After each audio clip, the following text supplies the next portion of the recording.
Hey guys, okay, this is a little bit too fast. Hey guys, welcome to the Artverse. I'm Lacey and today I shall be teaching you an art technique. This art technique, I like to call it photo transfer. So essentially, when I'm talking about photo transfers, I'm talking about having an image or a picture and then transferring it onto another material such as glass or wood. So in this process I'm going to show you today, I'm going to show you exactly how you can do that. And then later on, hopefully in another video, I will show you how you can apply that technique into a project of your own. So if this is something that you are very much interested in and want to learn, stick around. First, you are going to need a brush. When choosing your brush, go with something that's nice, soft and flat, not rough, as you want to make sure you get an even layer of Mod Podge. This amazing product that we have here, guys, is called Mod Podge. You can find this at any arts and crafts stores that are local to you. So with this, I am going to be using this to do my photo transfer. Now I've gone with matte. Reason I've gone with matte is so it doesn't leave any glares or shines, especially if it's hanging on the wall for people to see. So today I'm using MDF. So I think this is a 1mm or 2mm, but you can use any type of wood that you want when you're doing a photo transfer. For today's demonstration, I'm using a picture of a cute cat drinking bubble tea. Now remember, you need to make sure that you get your image reversed. If you don't reverse your image, it's going to come out the wrong way around. Second of all, make sure that you use a laser jet printer when you're printing and not an inkjet. If you use an inkjet, what's going to happen is the Mod Podge is going to make all the ink bleed and it's going to look terrible on your piece of wood that you're using. So remember, laser jet is the way to go, as you're going to get a sharp, beautiful picture just like you printed out before. What I've done is I've gotten myself a new pot of Mod Podge, reason being my other one wasn't really looking too flash for this project. So I was looking all nice and new. So now what we are going to need to do is we're going to need to get our brush and then paint Mod Podge over our image. So you can see this original image here. What I've done is I've just flipped it over. So now this is the one I need to use. And now I just need to coat this in Mod Podge. So when you are coating your image in Mod Podge, when you're using the paintbrush, make sure that you have enough Mod Podge on. You don't want too much because all you need to do is you just need to cover the image itself.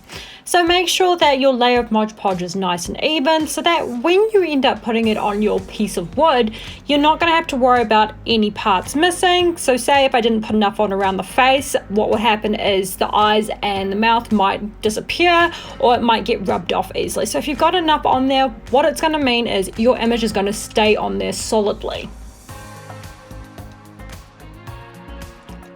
Once you feel like you have enough Mod Podge on your image and you've covered every inch and aspect of it, you now need to pick up your piece of paper with Mod Podge carefully and place it in an area that you are wanting to put your image. Remember, nice and slow, don't put too much pressure, as I will explain why. For this process here, you can use your hands, but I like using a ruler.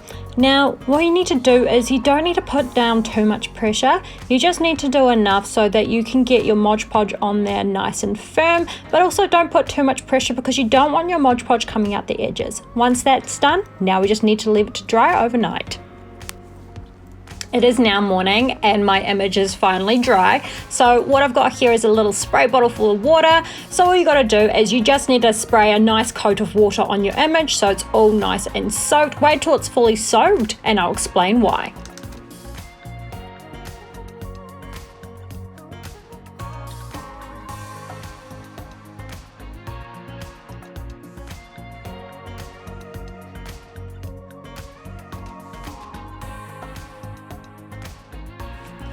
Okay, our image is finally soaked. Now the reason why I said to leave it and make sure it's fully soaked is so that when you start rubbing your image and taking the paper off, what will happen is it will start coming off nice and smoothly. So remember, when you are doing this process, don't put too much pressure on. So if you're wanting to create a distressed old kind of a look, then yeah, absolutely. But in this case here, we're just trying to show you how to get a full image on.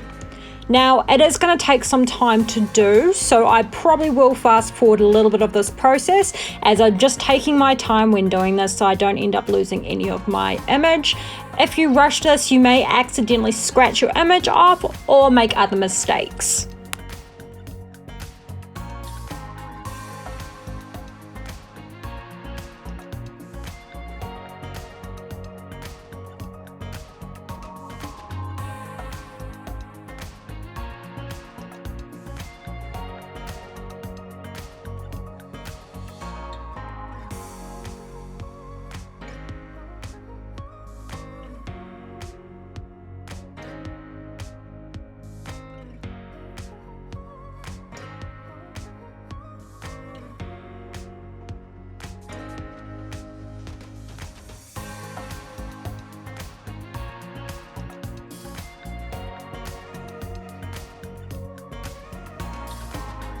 So another way you can do this as well is you can use a sponge.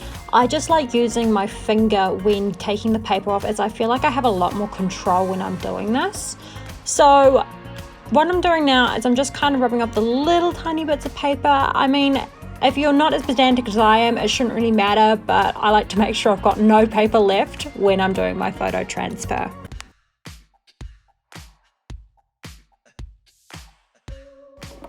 This is what it should look like afterwards, so you can see my image is clear on this piece of MDF.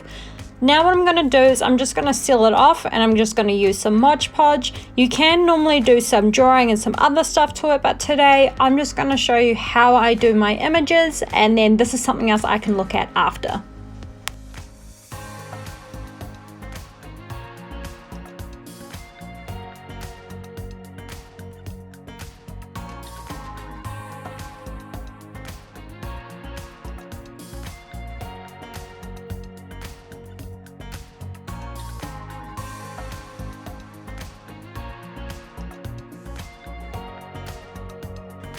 So after I finish my layer of Mod Podge, what I'm going to do is I'm just going to put it outside. Luckily it's nice and sunny, so hopefully it will dry up in no time.